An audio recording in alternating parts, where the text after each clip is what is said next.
Hey, everybody, we're really excited to have our guest, Glenn Greenwald from The Intercept, and we're going to talk about everything. So let's get right to it. So I had this theory before the election that if Hillary Clinton was elected, it would get even worse for the left. That, in fact, their Congress would turn even more strongly to the Republicans and off-year elections. And then coming 2020, we would get a guy who was worse than Trump, but smooth on the outside and more evil on the inside, because Trump isn't an ideologue. He's just a maniac or a narcissist who kind of like got elected as a goof, it looked like to me. But so my theory was it would be worse, and then in 4 years we'd be so wiped out. And then that comes the redistricting in 2020. So this, in a sense, gives the left a chance to regroup.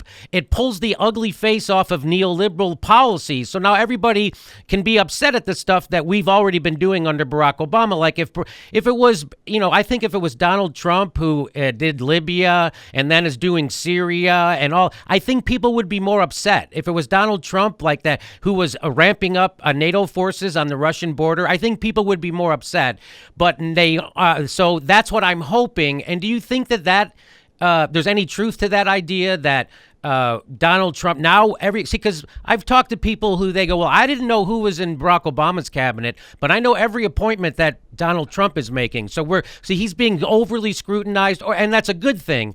So what do you think of that whole theory that actually Donald Trump, it's kind of like that Susan Sarandon theory that things have gotten so bad that the Democrats are so much like the things we're supposed to be opposing that if we don't make a clean break now, it's going to be even worse. What do you think of that?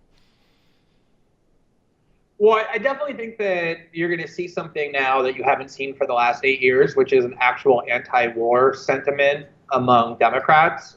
You haven't seen any of that as Barack Obama has gone around the world bombing and droning and invading. There's been barely a peep on the Democratic side of the ledger. And not just that, but his civil liberties abuses, his continuation, in a lot of cases, his intensification of the Bush-Cheney framework for how terrorism should be dealt with, and the corresponding civil liberties abuses have not only been overlooked, but endorsed and sanctioned, as polling data shows.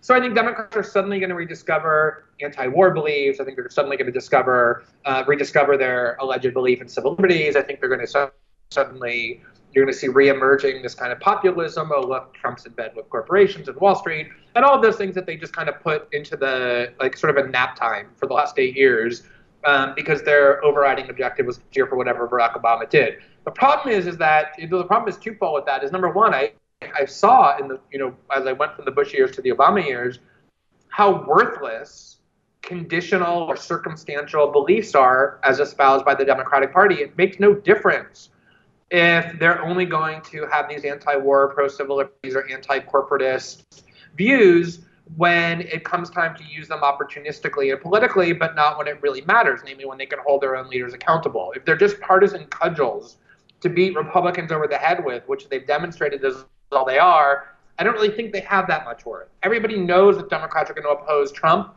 and if they're doing it really hypocritically, I think it's going to be kind of irrelevant.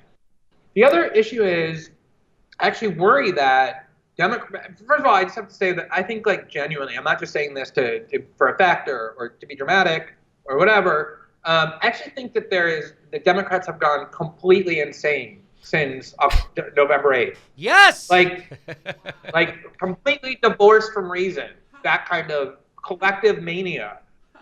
Their obsession, for example, with accusing everyone they can get their hands on of being a Kremlin stooge or a follower of Vladimir Putin or a Russian agent or whatever, is so far off the deep end of derangement. And it's also incredibly politically stupid because Americans just don't wake up in the morning scared of Russia and Vladimir Putin. And the stuff that the Democrats are talking about has no relationship whatsoever to the return path that they might have to any kind of relevance or power. So, if they continue on this kind of road of insanity where they just can't get over the fact that they lost to someone like Trump, where they're angry at everybody, where they blame everyone and don't take any responsibility for themselves, then all bets are off. I mean, I actually think that Trump will just be able to do whatever he wants. I don't want to see Democrats completely fractured and crazy that way, because they are needed to serve as some kind of pushback against Trump.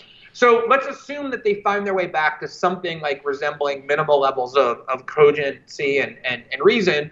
I think that what I worry about is that they're just going to be reflexively opposed to anything Trump does. So, for example, if Trump blocks TPP, they're suddenly going to start finding their reasons why TPP is a good thing. If he refuses to intervene,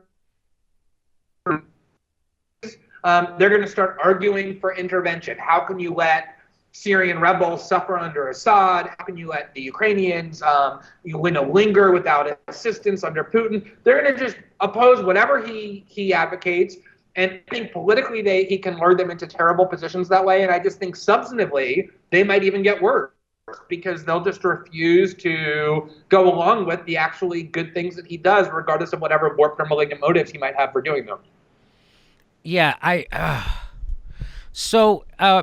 literally saw a journalist from Al Jazeera. He was interviewing Noam Chomsky, and he said, Trump is all for making friends with Russia, but do we want to do it this way? And Chomsky was like, are you crazy? Any reason to avoid a nuclear war is a good idea.